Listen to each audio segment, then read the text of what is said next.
Olub Şahabadi, böyük alimlərimizdən, arif şəxsiyyətlərdən biridir.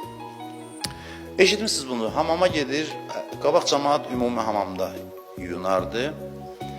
Bu da gedib hamama bir nəfər nalayiq adam, belə deyək də, ağzının sözünü bilməyən adam, üzr istəyirəm, gəlir buna təhqir edir bunu. Çox ağır söz deyir, yandığı yerdə. Ağır söz deyir, buna toxunur o söz. Heç nə demir ona. Sonrası gün, sabahsı gün, çox da keçmiş, səhərsi gün bu dərs deyən vaxtda elə bunların küçəsindən eşidir ki, cənazə aparırlar. Allahu Ekber, la ilahe illallah, cənazə aparırlar. Bu deyir, bu kimin cənazəsidir, kim rəhmətə gedib? Deyirlər, dünən səni təhqir edən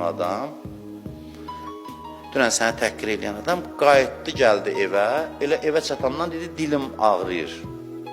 Dilim ağrıyır və yavaş-yavaş mənim şişdi dili, apardılar həkimə filan nəsə, elə bir neçə saatı öldü, dünyasını dəyişdi. Deyirlər ki, çox narahat oldu və ömrünün sonuna qədər nə vaxt o hadisə yadına düşürdü, danışırdılar, üzünün ifadəsi dəyişirdi, narahat olurdu həmişə.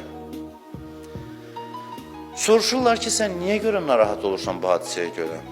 Deyir, həmişə deyir, ağlıma bu gəlir ki, kaş özüm ona nəsə deyərdim, ürəyim sındı, ürəyimdə saxlamazdım, nəsə deyərdim, Allah eləməzdi, yazıqdır. Kaş özüm nəsə deyərdim.